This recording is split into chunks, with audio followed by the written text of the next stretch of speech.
नमस्कार और स्वागत है आप सभी का द स्पीकिंग बुक के इस शानदार और नए कार्यक्रम में। आशा करती हूँ आपको हमारी ये एक्साइटिंग और न्यू जर्नी पसंद आ रही होगी, जहाँ बुक्स हमारी मेन हीरो हैं और ऑथर्स उनके रिप्रेजेंटेटिव। किताबें खुद बोल नहीं सकती, लेकिन आज हम उनकी जर्नी को समझने की कोशिश करेंगे। हम उनसे सवाल करेंगे, उनके इमोशंस को जानने की कोशिश करेंगे और ऑथर हमें जवाब देंगे आज अपनी बुक के बिहाफ पे। यह सिर्फ एक टॉक शो नहीं है, बल्कि यह एक माइंड ओपनिंग और नॉलेज फील्ड एक्सपीरियंस है जो ऑथर्स और ऑडियंस दोनों के लिए एंगेजिंग होगा। हमारे सवालों का फॉर्मेट बहुत ही इंटरेस्टिंग और थॉट प्रोवोकिंग होगा, जिससे बुक्स का असली एसेंस सामने आएगा। तो आइए इस नए कॉन्सेप्ट को एक्सप्लोर करें, जहां बुक्स खुद की आवाज बनेंगी और ऑथर के जरिए वो हमसे बात करेंगी।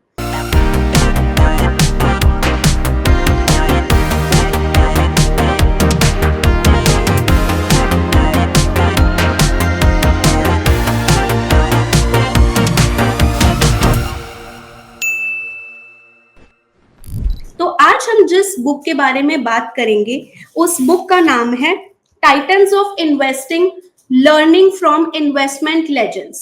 इस बुक के ऑथर हैं mister Shailesh Jha. This book explores diverse approaches from Warren Buffett and Charlie Munger's timelines, value investing wisdom to George and Stanley Druckenmiller's expertise in macroeconomic trends. It highlights John C. Bogle's advocacy for low-cost investing, Ray Dalio's principles of radical transparency, and Jim Simon's innovation in data-driven strategies, showcasing how these titans navigated the complexities of the financial markets. Each chapter offers actionable insights into their philosophies, challenges, and quotes, providing readers with a guide to disciplined decision making and adaptability. Legends of the Stock Market inspires readers to think boldly, act wisely, and develop their own investment philosophy to build lasting wealth. So let's welcome Mr. Shailesh Jha, जो कि इस wonderful book के author हैं। Hello Shailesh ji, कैसे हैं आप? हाँ, मैं बहुत ही बढ़िया हूँ और ये मौका मुझे मिला अपनी किताब के बारे में बोलने के लिए, तो ये बहुत ही एक सुखद क्षण है मेरे लिए। तो आज मैं सबके सामने ये बता पाऊँगा कि ये बुक जो लिखी गई है, आज तो बुक मेरी बुक हीरो है और मुझे बुक के माध्यम से कुछ कहना है, तो आज ये मेरे लिए काफ़ी एक अच्छा मौका रहेगा और ये बुक भी थोड़ा डिफरेंटली लिखा गया है और ये सबों को पसंद आएगा, मुझे ऐसा उम्मीद है। So thank you to everybody from your team for giving this opportunity to me और मुझे ऐसा उम्मीद है कि मैं मेरी बुक जस्टिफाई कर पाएगी अपने आप को मार्केट में आके। Thank you. That's great sir. और आई एम श्योर आपने इससे पहले भी बहुत इंटरव्यूज दिए होंगे, जहाँ पे हमेशा आपकी जो आइडेंटिटी है वो एक ऑथर के रूप में बाहर आई। आपने हमेशा अपनी बुक के ऑथर के रूप में अपने आप को रिप्रेजेंट किया, जहाँ आप ही हीरो थे, आप भी अपने बारे में बात करते थे। तो क्या आप एक्साइटेड हैं आज इस यूनिक एपिसोड के लिए, जिसमें आज आपको अपनी बुक क्या, आज आप अपनी बुक का मीडियम है, बुक हमसे क्या बात करेगी, आप उसके मीडियम है और आज आप बुक के बिहाफ पे उसके इमोशंस हमारे साथ शेयर करेंगे। ज़रूर, ज़रूर। ये एक अलग तरीके का एक्चुअली इंटरव्यू होगा हमारे लिए, तो ये मैं काफ़ी इसको एप्रिशिएट एक्चुअली कर रहा हूँ और ये एक शायद एक अलग ही ढंग से आएगी बातें सबके सामने, तो बहुत ही अच्छी बात है ये। आइए हम अपने सवालों का सिलसिला स्टार्ट करते हैं। तो सबसे पहले मैं शैलेश जी आपसे जानना चाहती हूँ कि आपकी बुक ने आपको ही क्यों अपना ऑथर चुना? हाँ, बुक ने ऑथर इसलिए मुझे चुना क्योंकि बुक ढूंढ रही थी किसी को जो अपन इस पर्टिकुलर टॉपिक को सबों के सामने रखे। तो जब तक वो इंसान बुक को मिल नहीं जाता है जो उस ढंग से सोचे और उस चीज को सामने लेके आए, तो बुक ढूँढ ही रही थी किसी को और मैं मिल गया और कहते हैं ना कि वो लाइक माइंडेड पीपल, तो एक्चुअली ये अच्छा। लाइक माइंडेड पीपल तो नहीं है, लेकिन like minded book and people का एक कॉम्बिनेशन ज़रूर हुआ है, जिसकी वजह से ये बुक मुझे ढूँढ पाई और मैं उस चीज़ को करने में कोशिश की है मैंने। अभी देखते हैं बुक कितनी मेरे को सही पाती है, ये तो समय आने वाले समय में बताएगा। बट एट लीस्ट मुझे चुना तो ज़रूर बुक ने और इसलिए मैं ये बुक लिख पाया। इसलिए मेरे बुक को धन्यवाद कि उसने मुझे चुना और मैं अपने विचार को बुक के माध्यम से सबके सामने लेके आ रहा हूँ। जी। सो जब भी कोई रीडर इस बुक को रीड करता है, तो ये बुक उसको किस तरह की जर्नी पे लेके जाती है? हाँ, ये एक्चुअली देखा जाए तो किताबें बहुत सारी लिखी गई हैं और किताबें भी लिखी गई हैं और कई सिनेमा भी बनी है इस तरह के टॉपिक पे। बेसिकली ये स्टॉक मार्केट पे जो है जो लोगों ने अच्छा काम किया, जिन्होंने नाम कमाया, जिसने सक्सेस पाया, तो लोग सक्सेस स्टोरी से ही सीखते हैं। तो इस टाइप का बुक आपको एक मिलेगा नहीं जिसमें काफ़ी लोगों के बारे में बातचीत हुई हो। अभी अगर आप देखेंगे मार्केट में जो बुक्स अवेलेबल हैं, तो उसमें किसी एक पर्टिकुलर सक्सेसफुल आदमी के बारे में बातचीत होती है, उसके बारे में लिखा जाता है या फिर वो खुद आदमी जो सक्सेसफुल है अपनी स्टोरी को सामने में रखता है, दुनिया के सामने में रखता है। बट ये सारे अगर आप किसी की बात करें स्टॉक मार्केट के बारे में, तो सबसे पहला नाम जो ज़हन पे आता है वो वॉरेन बफेट का आता है, ठीक है? और वॉरेन बफेट के बाद फिर आप देखेंगे तो 2-4 नाम और हैं, जो लोग जानते हैं, ठीक है? बेंजामिन हो गए और फिर हमारे ये हो गए पीटर लिंच हो गए, तो कई ऐसे फ़ेमस लोग हैं, लोग जानते हैं। लेकिन कई लोग ऐसे हैं जिन्होंने बहुत अच्छा काम किया है और उन्होंने बहुत अच्छे मैसेज भेजे हैं, लेकिन लोग उनको जानते नहीं हैं क्योंकि ऐसे भी अगर स्टॉक मार्केट की बात करें, तो हमारे देश में इसका जो है स्टॉक मार्केट का अभी जो एक ट्रस्ट, एक विश्वास जो बना है, वो पिछले कुछ सालों में ही बना है। कोविड के टाइम में बहुत अच्छा था जो एक विश्वास बन पाया और धीरे-धीरे फिर वो विश्वास बढ़ा लोगों में और फिर कई ब सारी अच्छी चीज़ें हुई हैं, स्टॉक मार्केट ने पिछले 10 साल में बहुत अच्छा किया है।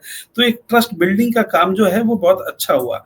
अब लोगों में ये समझ आनी चाहिए कि बहुत लोगों ने बहुत अच्छा काम किया है और उन लोगों ने क्या-क्या काम किया है, ये मेरे बुक के माध्यम से उनको पता चल पाएगा और जब वो इस बुक को पढ़ेंगे, तो फिर उनको समझ में आया कि सिर्फ़ वॉरेन बफेट और 2-4 नाम ही नहीं है, कई नाम ऐसे हैं जिनको उनको जानना चाहिए। उन्होंने क्या अच्छा काम किया, उन्होंने समाज में क्या दिया, जो लोगों को मैक्सिमम इस मार्केट से चाहिए, वो कैसे मिल सकता है, उनके क्या लेसन्स थे, उनकी क्या गलतियाँ थी, ठीक है? तो ये सारी बातें उनको इस किताब से पता चलेंगी। तो ऐसी किताब मैंने मार्केट में अभी तक नहीं देखी है और ये मेरी किताब ने जो मुझे चुना और अपने आप को एक रूप में ढाला है, तो मेरे ख़्याल से ये जब लोगों के सामने जाएगी, तो ये इसका एक अच्छा एप्रिसिएशन बुक को समझ में आएगा कि हुआ है। ऑल्दो अभी पब्लिश हो रही है बुक, तो डेफ़िनेटली मुझे काफ़ी उम्मीदें हैं। I am sure sir, definitely. और जैसा कि हम सब जानते हैं, हर एक बुक के अंदर बहुत सारे इमोशंस होते हैं। तो आज मैं आपसे जानना चाहती हूँ, आपकी जो बुक है, इस बुक का हर एक पेज क्या-क्या इमोशंस अपने साथ कैरी करता है? हाँ ये काफ़ी इम्पोर्टेंट और सबसे बड़ी बात है।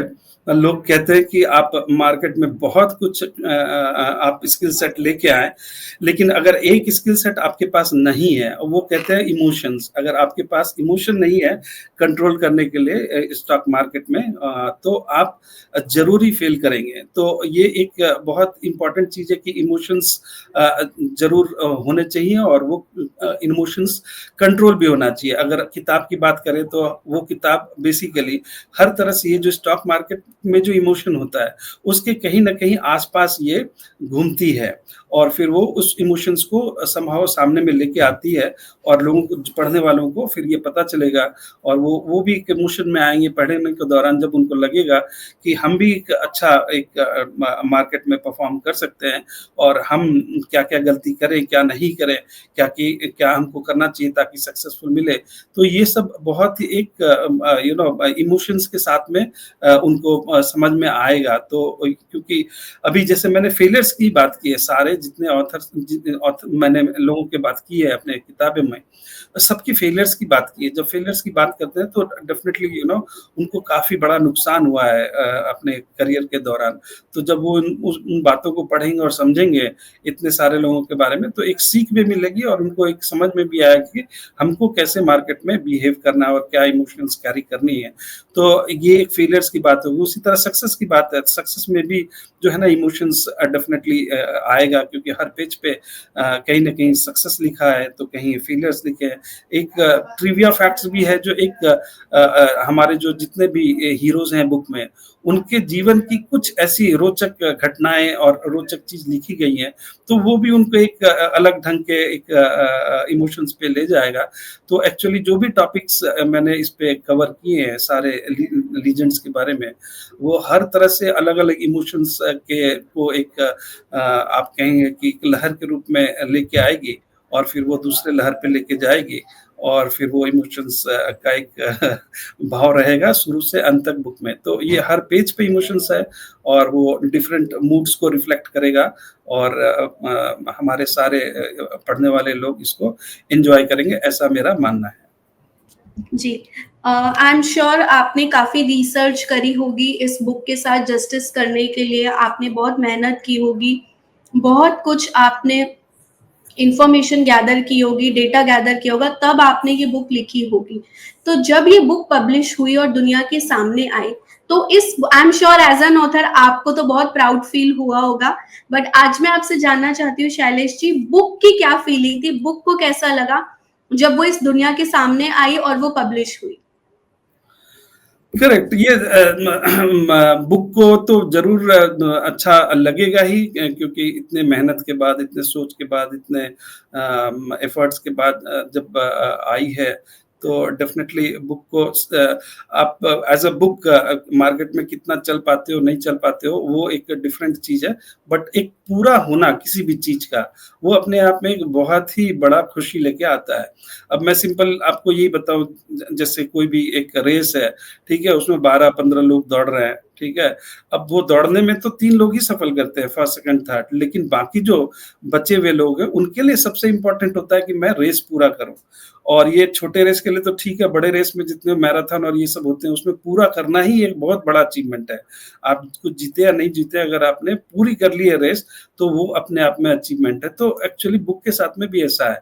बुक बहुत लोग लिखना चाहते हैं, लेकिन सबों के पास अपना-अपना प्रॉब्लम है और इसकी वजह से कभी तो बुक शुरुआत नहीं हो पाती है। शुरुआत होती है तो उसका चैप्टर्स डिसाइड नहीं हो पाती है। चैप्टर्स डिसाइड होता है तो वो पूरा नहीं हो पाती है। फिर पब्लिश नहीं हो पाती है। ऐसे ढेर सारी दिक्कतें होती है बुक को पब्लिश करने के लिए। तो ये सारी जर्नी कंप्लीट करने के बाद अगर मार्केट में बुक आ जाए, तो वो अपने आप में अचीवमेंट है। उसके बाद फिर वो बुक अच्छी चलने लगे, लोगों को पसंद आए, लोग उससे कुछ सीख सकें, तो ये सेकंड लेवल ऑफ अचीवमेंट है। मेरा तो कहना है कि एक लेवल ऑफ अचीवमेंट तो हो ही गया है। अब ये बुक कैसा करती है मार्केट में, that will be the second level of achievement. So I think first level of achievement itself is a very very great achievement for the book. और ये मतलब बहुत ही एप्रिसिएशन वाली बात है बुक के लिए। Okay, and what is going to be memorable for the readers जब वो इस बुक को पढ़ेंगे, तो ऐसा क्या है जो उनको हमेशा याद रहने वाला है? ये सबसे बड़ी बात है कि इसमें जो उनको याद रहेगा, वो जितने लीजेंड्स की जो मैंने बात की है, उन सबों के बारे में सारी कहानियाँ उनकी, उनको याद रहे, क्योंकि इसमें मैंने जो बात की है, हर लोगों ने कुछ न कुछ रिवॉल्यूशनरी किया है स्टॉक मार्केट में। किसी ने disruptive way of getting into the market explore किया, किसी ने going with the wave explore किया, किसी ने वैल्यू की बात की है, किसी ने ग्रोथ की बात की है, किसी ने एकदम अलग तरीका एक अपनाया है, जिसमें उन्होंने एक बड़ा ही रिवॉल्यूशनरी आइडिया के साथ में स्टॉक मार्केट में आए और एक नया तरीका से पैसे बनाए, जो जनरली लोग नहीं करते हैं, सोचते भी नहीं है उस ढंग से। तो ये हर जो हमारे लीजेंड्स हैं, उनके लिए कुछ ना कुछ खास बात है। तो इसीलिए ये जो है ना, मतलब एक बहुत ही अच्छा रहेगा रीडर के लिए कि वो एक अलग-अलग मैसेज लेके जाएँगे डिफरेंट चैप्टर से। जी। और जब बुक को कोई फीडबैक मिलता है तो बुक को कैसा लगता है? बुक को फीडबैक तो जो भी मिले वो अच्छा ही लगता है, बुरा मिले तो भी अच्छा लगता है, अच्छा मिले तो अच्छा लगता ही है। बुरा लगे तो इसलिए अच्छा लगता है क्योंकि उसको समझ में आता है कि अभी मेरे में कुछ कमियाँ रह गई हैं स्कोप और ऑफ इम्प्रूवमेंट क्या है? तो और ये अगर कमियाँ रह गई हैं, तो वो उसमें और कैसे सुधार करें नेक्स्ट टाइम अगर कुछ ऐसा पब्लिश हो रहा हो, तो वो चीज़ कवर हो पाए, तो इसलिए वो बड़ा ही अच्छा रहता है। बुक किसी ने बोला कि ठीक-ठाक है, तो भी अच्छी बात है और बुक अगर अच्छी है एज़ अ फीडबैक, तब तो एक बहुत ही एक खुशी वाली बात है। तो हर मामले में एक्चुअली ये खुशी वाली भी बात है, अगर कोई अच्छा फीडबैक मिलता है तो और कोई बुरा फीडबैक मिलता है तो भी। क्योंकि हर चीज़ में कुछ न कुछ है सीखने के लिए या फिर एप्रिशिएट करने के लिए, तो बुक को तो अच्छा ही लगेगा फीडबैक कैसा भी हो। क्या आपकी बुक रीडर्स के सामने अपने आप को जस्टिफाई कर पाई है? हाँ, ये जस्टिफाई तो अभी मतलब जस्ट पब्लिश वाली बात है, तो अभी थोड़ा टाइम लगेगा समझने में कि जस्टिफाई कर पाई है कि नहीं कर पाई। बट जैसा मुझे उम्मीद है इस बुक के बारे में, ये बुक ज़रूर अपने आप को जस्टिफाई कर पाएगी लोगों के सामने क्योंकि इसके साथ में कोई फ़िलहाल कॉम्पिटिशन में खड़ा नहीं है और ये अपने आप में एक अलग तरह की किताब है जो लोगों को लीजेंड्स के बारे में, उनकी ज़िंदगी के बारे में, उनके सक्सेस के बारे में, उनके फेलियर्स के बारे में, उनका कुछ रोचक तथ्य के बारे में बताया है। तो कई नाम ऐसे हैं जो बहुत बड़े नाम हैं लेकिन लोगों की ज़ुबान पे नहीं रहती है। तो मेरे को तो पूरा विश्वास है कि ये मार्केट में जस्टिफ़ाई हो पाएगी। बुक अच्छा फ़ील करेगी। और बुक के लिए सबसे फेवरेट चैप्टर कौन-सा है? हाँ, बुक के लिए फ़ेवरेट चैप्टर ये मेरे लिए मतलब बुक को भी कन्फ्यूज़न होगा इस पे थोड़ा-सा बताने में क्योंकि एक्चुअली सारे के सारे चैप्टर ही जो है ना अपने आप में एक अलग तरह का मैसेज लेके आते हैं। तो इसमें हर लीजेंड्स अपने आप में एक ग्रेट लीजेंड्स है जिनके बारे में बातचीत हुई है। तो डेफ़िनेटली इसका जवाब देना थोड़ा मुश्किल होगा क्योंकि ये डेफ़िनेटली बहुत ही हर हर टॉपिक अपने आप में एक हर इंसान के बारे में जो डिस्कस किया गया है, जो लिखा गया है, वो अपने आप में कमाल का ये है उनका जो जीवन दर्शाता है, बहुत अच्छी चीज़ है, जो सबों को समझना चाहिए, जो इस लाइन में है। और अगर इस बुक को लाइब्रेरी में रखा जाए, तो ये किन बुक्स के बीच में रहना चाहेगी? ये इनफैक्ट ये 2 जगह तो डेफ़िनेटली बनाती है। एक तो जो बड़े लोग हैं जो आज के डेट में काफ़ी सक्सेसफुल माने जाते हैं अपने फ़ील्ड में, ठीक है? उनके ऊपर किताब लिखी गई या उन्होंने अपनी किताबें लिखी है एज़ अ तो ये वहाँ पे डेफ़िनेटली इसका जगह बनता है और दूसरी जगह ये stock market related, money related जितनी भी किताबें आती है, मैगज़ीन्स होते हैं ये वहाँ पे भी इसकी जगह बनती है। तो दोनों ही जगह बनती है क्योंकि ये बुक जो है डेफ़िनेटली इसमें सारे लीजेंड्स जो हैं वो बहुत ही बड़े लोग हैं और उन्होंने जो कुछ कारनामा किया है अपने छोटी-सी ज़िंदगी में वो काबिल तारीफ़ है। तो डेफ़िनेटली ये दोनों जगह पे तो लाइब्रेरी में इसको जगह मिलनी ही चाहिए। और अगर इस बुक पर कोई फ़िल्म बनी, तो वो किस तरह की फ़िल्म होगी? फ़िल्म तो ज़बरदस्त बनेगी अगर बनी तो। क्योंकि इसमें सारे लीजेंड्स की बात हुई है और डेफ़िनेटली ये टॉपिक बड़ा ही मतलब ये है समझने के लिए फ़िल्म मेकर्स के लिए भी कि वो एक ऐसा सिनेमा बनाएँ, जिसमें 1-2 लोगों की बातचीत नहीं हो रहे हो। ये सारे स्टॉक मार्केट में और मनी के जो हैं क्योंकि देखिए सबों को इंसान को हर इंसान चाहता है कि अच्छा एक जीवन हो, एक पैसे का अच्छा हमारा इन्फ्लो होना चाहिए और फिर वो जब लोगों के पास पैसा ज़्यादा हो जाता है, तो फिर वो उनका अपना ड्रीम पूरा करते हैं, ठीक है? ड्रीम भी लोगों का कई लोगों का है कि वो बहुत अच्छा मतलब कर सके समाज के लिए, ठीक है? और तो समाज के लिए तभी आप अच्छा कर पाएँगे जब आपके पास अपना इतना धन हो कि आप उसको दूसरों को दे के उनका कुछ उद्धार कर पाएँ। तो जितने भी बड़े लोग आप देखे होंगे जिनके पास बहुत पैसा है, वो दान में भी उतना ही विश्वास करते हैं। तो ये एक जो चीज़ है ना ये बहुत ही इम्पोर्टेंट है और मेरे ख्याल से इसको ध्यान में रख के ही काम आगे होना चाहिए, तो ये मेरा मानना है। क्या बुक को ऐसा लगता है कि उसको किसी और लैंग्वेज में भी ट्रांसलेट होके आना चाहिए मार्केट में, सो दैट हाँ, कोई ये लैंग्वेज बैरियर ना हो? Correct, correct. ये लैंग्वेज तो डेफ़िनेटली ये और सभी लैंग्वेज में जितने भी लैंग्वेज में पॉसिबल हो सके वो आना चाहिए। अभी तो इंग्लिश में लिखा गया है ये, बट ये हिंदी में उर्दू में, बांग्ला में, तमिल में सारे लैंग्वेज में आना ही चाहिए ताकि इसको जो है लोग समझ सकें कि ये सारे लीजेंड्स जो हैं दुनिया के उन्होंने अपने जीवन में क्या किया। तो ये मैं तो चाहता हूँ कि सभी लैंग्वेज में ट्रांसलेट हो पाएगा तो बहुत ही अच्छा रहेगा। जी। और और क्या बुक शायद मेरी कोशिश भी रहेगी नेक्स्ट कि इसको डिफरेंट लैंग्वेज में पब्लिश किया जा सके, तो वो भी मेरे ध्यान में है। तो एक बार ये हो जाता है तो फिर बाकी लैंग्वेज के लिए भी डेफिनेटली सोचा जाएगा और किया जाएगा। जी। और क्या आपको ऐसा लगता है कि बुक को आपसे कोई शिकायत होगी? बुक को मेरे से शिकायत मेरे ख्याल से होनी चाहिए क्योंकि शायद मैं कई लोगों को और इसमें स्थान दे पाता तो अच्छा रहता। तो ऐसे कई लोग होंगे जिनको मैं इसमें इंक्लूड नहीं कर पाया और मेरे को करना चाहिए।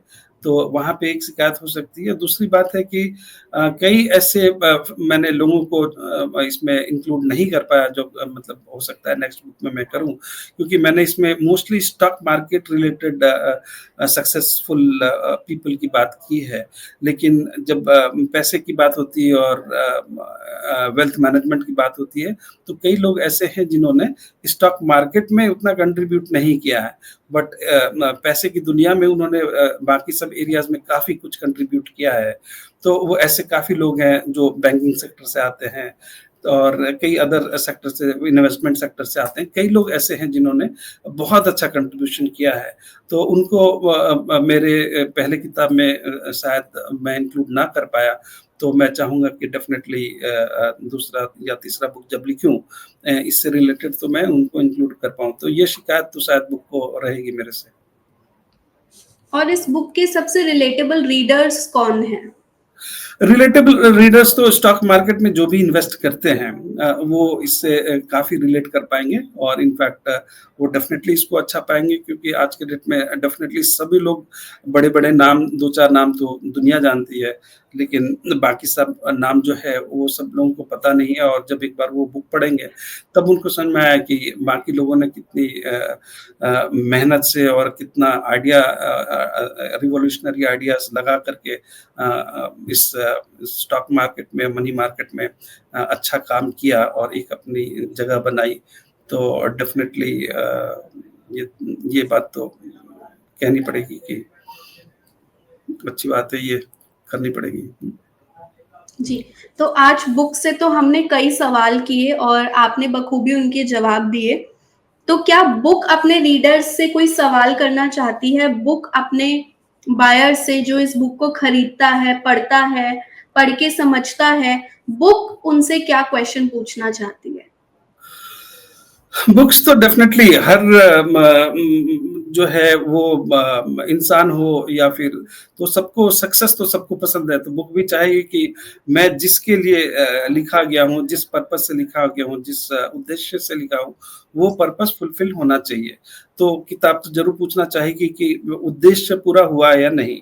उद्देश्य पूरा होता है तो बुक काफ़ी खुश होगी और उद्देश्य नहीं पूरा होता है तो वो एज़ फीडबैक उसको बुक को लेना पड़ेगा और फिर नेक्स्ट बुक अपने आप को कैसे लिखे और किस इंसान को ढूँढे ताकि वो दूसरी बुक लिख पाए और वो जो शिकायत अगर कुछ रह जाती है तो वो पूरा हो पाए। तो डेफ़िनेटली ये तो बात जो आपने कही तो कुछ न कुछ तो रहेगी बात तो हो सकता है शिकायत के रूप में आए या फीडबैक के रूप में आए या फिर जस्टिफ़िकेशन के रूप में आए।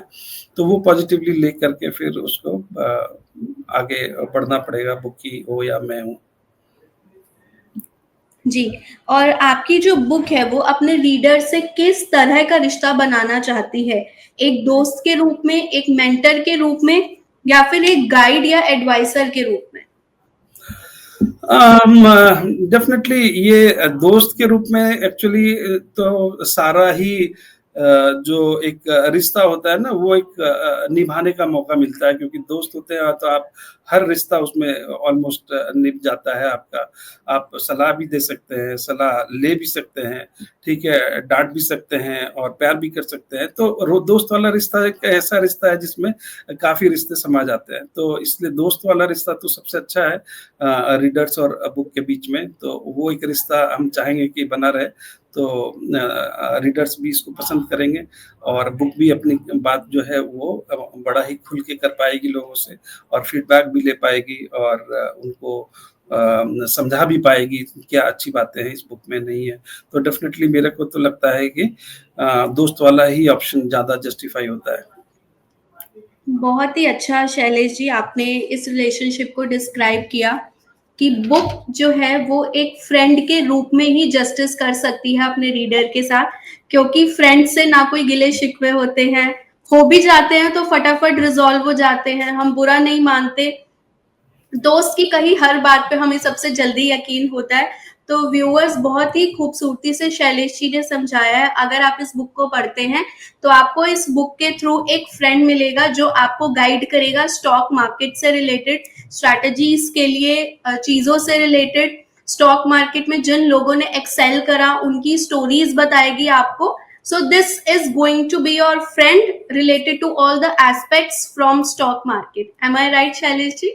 एकदम सही बात है और मैं तो चाहूँगा कि ये बुक भी डेफ़िनेटली लोग पढ़ें और पुरानी मेरी जो बुक लिखी हुई है, वो भी पढ़ें। तो ये मैं एक समझिए कि सीरीज़ बना रहा हूँ, जिसमें हर टॉपिक को डिफ़रेंटली हैंडल कर रहा हूँ डिफ़रेंट बुक्स में।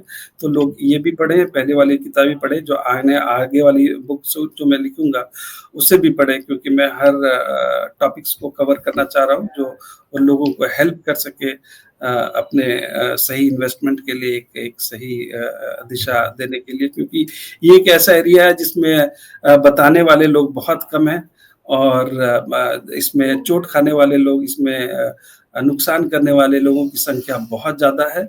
लेकिन सबसे अच्छी बात इसमें है कि लोग काफ़ी मेहनत करते हैं ताकि वो इसमें सफल हो पाएँ और इसमें लोगों को बड़ा अच्छा भी लगता है आके, क्योंकि एक थोड़ा-सा पैसे तो बनते ही हैं इसमें और लोगों को सीखने के लिए बहुत मिलता है और आप सीखने के लिए अगर इच्छुक हैं तो ये मार्केट में इतना नॉलेज होता है जो कि आपको हमेशा ही एक्साइटेड रहता है और वो हमेशा चेंज करता रहता है। मार्केट डायनामिक्स चेंज होता है और कई चीज़ें चेंज होती रहती है, जो आपको हमेशा एक्साइटिंग मतलब बना के रखता है इस पर्टिकुलर ट्रेड को, या बोलेंगे कि आप इस पर्टिकुलर स्टॉक मार्केट को। तो ये एक ऐसा चीज़ है जहाँ पे चीज़ें हर क्षण चेंज होती है, हर दिन चेंज होती है, हर महीने चेंज होती है, हर सप्ताह चेंज होती है, हर साल चेंज होती है। इसलिए ये सीखने वाली ही बात है।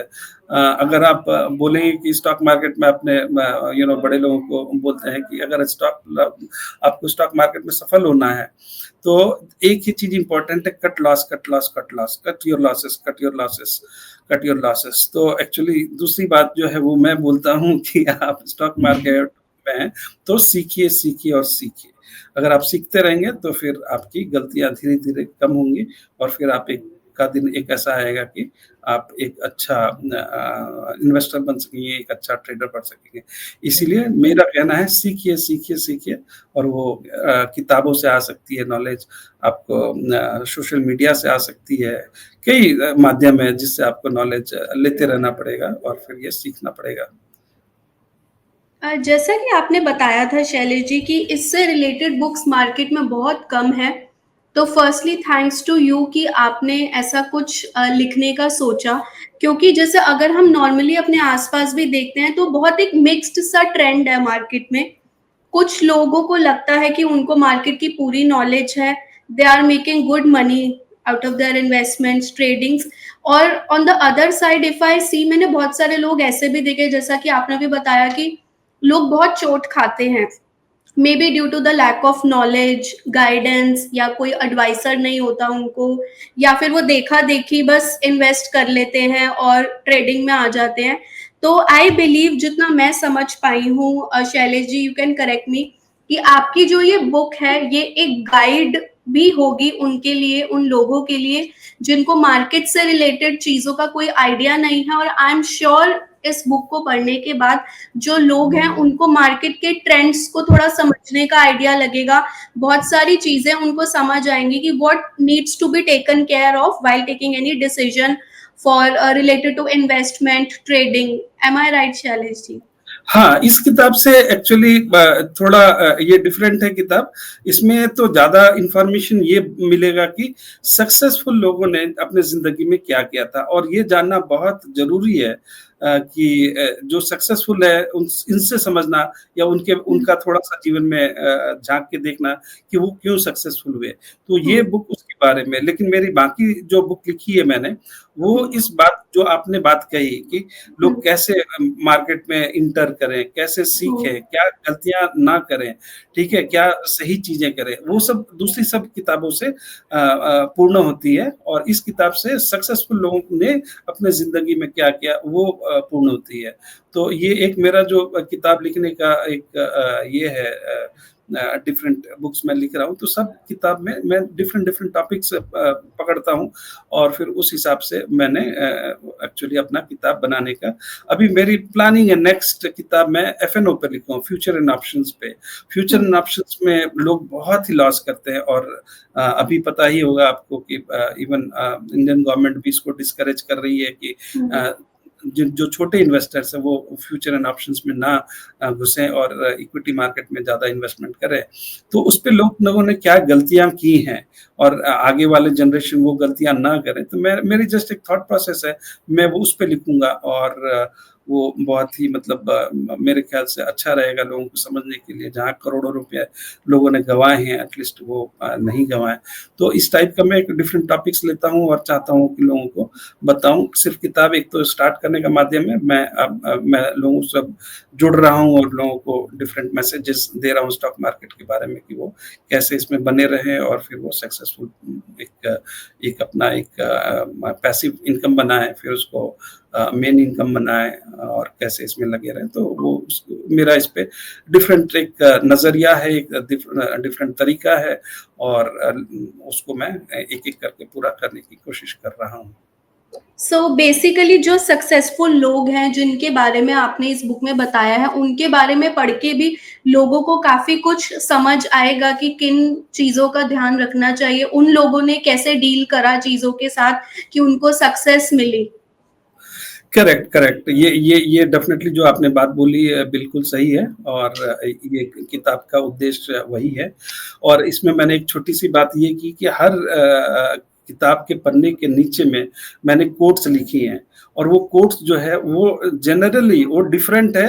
ये जो मैंने कुछ लोगों को जो कवर किया है इसमें, इस बुक में, वो उनका कोट्स नहीं है। बाकी लोग जो हैं, जो इसमें मार्केट में हैं, और उन्होंने अच्छा काम किया है, तो वो उनका कोट्स है। मैंने कोशिश किया है कि उनकी कोट्स ना लिखूँ जिनके बारे में मैंने बात की है, ये कोई और इंसान हो, तो वो मैंने हर पेज पे डाली है। अब एक छोटा-सा मैसेज होता है, लोग 2 लाइन में, 3 लाइन में बोल देते हैं, और उसका बहुत बड़ा मीनिंग होता है एक्चुअली। और ये बड़े लोग जो ये कोट्स देते हैं, तो वो मैंने हर पेज पे कवर की है। वो पेज कुछ 150 पेज की बुक है मेरी, तो 150 कोट्स प्लस है उसमें। तो वो हर कोट्स एक अगर ध्यान से आदमी उसको समझे, पढ़े, तो उसी में एक मैसेज ऐसा मिलता है जो इंसान की ज़िंदगी को बदल दे, या फिर इंसान को की ज़िंदगी का एक बड़ा पहलू बन जाएगा कि हाँ भाई, ये काम मुझे करना है, ये काम नहीं करना है। तो वो एक बहुत ही एक्सपीरियंस के बाद लोग कुछ कोट देते हैं, जो कई लोग को पसंद आता है, और वो उसको फ़ॉलो करते हैं। तो ये बुक तो लिखी ही गई है, प्लस कोट्स भी उतनी ही इम्पोर्टेंट है, जो हर एक 2 लाइन कुछ न कुछ तो बता के जाती है। जी। तो आपकी जो बुक है वो सबसे ज़्यादा कब खुश होती है? जब कोई इसे खरीदता है, कोई इसको पढ़ता है या फिर इसकी तारीफ़ करता है? हाँ, मैं तो कहूँगा खरीदता है तो खुश हो जाती है, क्योंकि इसको समझ में आता है, खरीदा है तो इसको ज़रूर पढ़ने के उद्देश्य से ही खरीदा है। कोई अपने कोई सजाने के लिए तो जनरली नहीं खरीदता है। तो पहली खुशी तो तभी हो जाती है जब कोई खरीद लेता है। फिर दूसरी खुशी तब होती है जब उसको पूरा पढ़ लेता है, क्योंकि तब उसको पता चलता है कि इसमें क्या-क्या लिखा गया है और क्या उद्देश्य है और क्या-क्या उसमें सजेशंस लिया जा सकता है।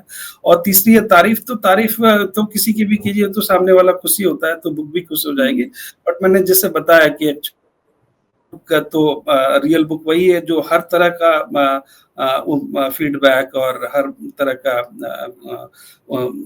इसको ले सके अपने अंदर और उस चीज़ का करेक्शन कर सके। अगर किसी ने तारीफ नहीं भी की है और अगर उसने शिकायत की है, तो वो भी एक बहुत अच्छी बात है किताब के लिए, समझने के लिए कि कहाँ गलतियाँ रह गई हैं और वो नेक्स्ट किताब जो है, किताब की जो किताब होगी, जो फ्रेंड होगी किताब की, उसको बताए कि भाई ये सारी चीज़ें रह गई थी, तो नेक्स्ट किताब में उसको थोड़ा करेक्शन किया जाए, उसको थोड़ी सुधार की जाए। तो मेरे ख़्याल से जो 3 बातें आपने कही, जब वो ये किताब खरीदी जाएगी तब खुश होगा किताब, जब वो पढ़ी जाएगी तो भी किताब को खुशी होगी और जब कोई तारीफ़ करे तो भी खुशी होगी, लेकिन शिकायत करे तो भी खुशी होनी ही चाहिए किताब को।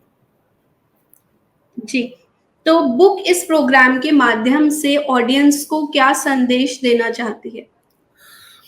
हाँ, बुक एक्चुअली ये संदेश देना चाहती है सबको कि हम लोगों को सभी लोग कोशिश करते हैं अपने ज़िंदगी में सक्सेसफुल हो सके, उनको एक सफलता प्राप्त हो। लेकिन सफलता प्राप्त करने के लिए हमको हमेशा ही बताया गया और हर लोगों को यही होता है, गुरु होना चाहिए। तो गुरु हम लोग जब स्कूल से जाते हैं तभी से हमारी हमको गुरु मिलता है, हमको पढ़ाने वाले मिलते हैं, जो एक रास्ता दिखाते हैं।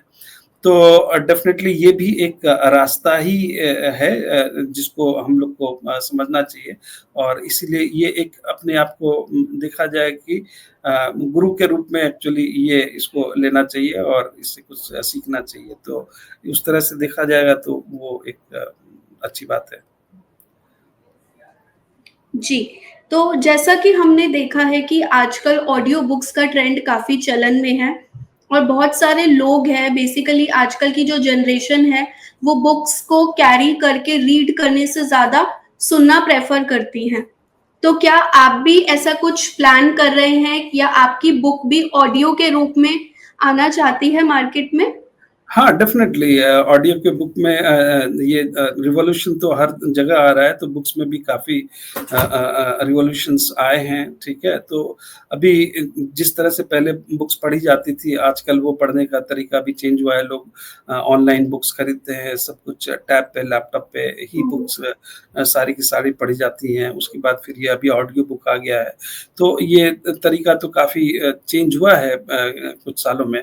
तो जभी भी चेंज होता है कहते हैं change is the only thing which is permanent, तो इसको अडॉप्ट करना ज़रूरी है। तो हम भी चाहते हैं कि हमारी जो पब्लिश हुई है बुक अभी तक सभी ऑडियो वर्ज़न में भी आए, क्योंकि जिन लोगों को ऑडियो वर्ज़न पसंद है तो बुक का पर्पस होता है कि सबों के पास जाए और उनको अपना मैसेज दे। तो वो तभी हो पाएगा जब हर रूप में अवेलेबल जो है लोग मार्केट में। कुछ लोगों को तो किताब किताब के ही रूप में आज भी पढ़ने में अच्छा लगता है, क्योंकि वो मज़ा आता है, उनको हाथ में एक किताब है। फ़ील आता है।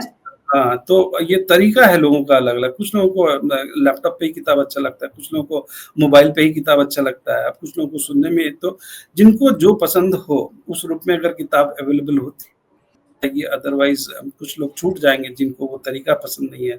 तो बेहतर है कि वो सारे माध्यम में अवेलेबल रहें जिसमें रीडर्स अवेलेबल हैं। जी।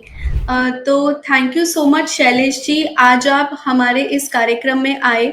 आपने अपनी बुक के बिहाफ़ पे हमसे बात करी और बुक के सभी इमोशंस हमारे साथ शेयर करे और मैं बहुत ही खुश हूँ आज आपसे बात करके क्योंकि मुझे ऐसा लगा कि मैं बुक से ही बात कर रही थी और आपने बहुत ही खूबसूरती से हर एक पेज का इमोशन हमारे साथ शेयर करा और बहुत ही खूबसूरती से उसको जस्टिफ़ाई करा। So thank you so much Shailesh ji आज हमारे साथ जुड़ने के लिए और बुक के बारे में बात करने के लिए। धन्यवाद मुझे ये मौका देने के लिए। मुझे उम्मीद है कि बुक को बहुत अच्छा लगा होगा मुझसे बात करके, और मैं चाहता हूँ ये बुक अच्छा कर पाएँ ताकि जो नेक्स्ट बुक पब्लिश हो, वो भी अपने आप को एज़ अ हीरो लेके मार्केट में आए और एक नया हीरो मार्केट में आए। जी। धन्यवाद। सो ये रहा द स्पीकिंग बुक का आज का शानदार सफर। हमने किताब से जुड़े इंटरेस्टिंग और थॉट प्रोवोकिंग सवालों के जरिए उसकी स्टोरी, इमोशंस और जर्नी को एक्सप्लोर किया। ऑथर ने अपनी बुक की आवाज बनकर हमें वह सब बताया जो बुक खुद हमें बताना चाहती थी। हर किताब अपने अंदर एक गहरी सोच, एक नया पर्सपेक्टिव और अनमोल सीखे समेटे होती है, और आज हमने उसी एसेंस को आपके सामने लाने की कोशिश की।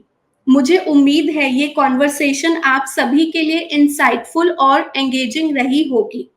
हम आगे भी ऐसे एक्साइटिंग और नॉलेज फिल्ड एपिसोड्स लेके आते रहेंगे, जहां बुक्स हमारी मेन हीरो होंगी और ऑथर्स उनके रिप्रेजेंटेटिव। और आज के हमारे गेस्ट ऑथर और उनकी बुक के लिए हमारी ढेर सारी शुभकामनाएं। और हाँ, आप सभी का फेवरेट शो मेरी किताब मेरी कहानी जल्द ही शुरू होने वाला है, जिसके रजिस्ट्रेशंस ओपन हो चुके हैं और हम सारी डिटेल्स कमेंट सेक्शन में डाल रहे हैं। तो जल्दी से जाइए और प्लीज कमेंट सेक्शन में मेरी किताब मेरी कहानी के डिटेल्स चेक कीजिए। आप सभी ऑडियंस का मैं दिल से धन्यवाद देना चाहती हूँ, जिन्होंने इस कॉन्वर्सेशन को सुना, समझा और हमारे इस अनोखे सफर में हमारा साथ दिया। मिलते हैं आपसे, तब तक के लिए कीप रीडिंग, कीप एक्सप्लोरिंग।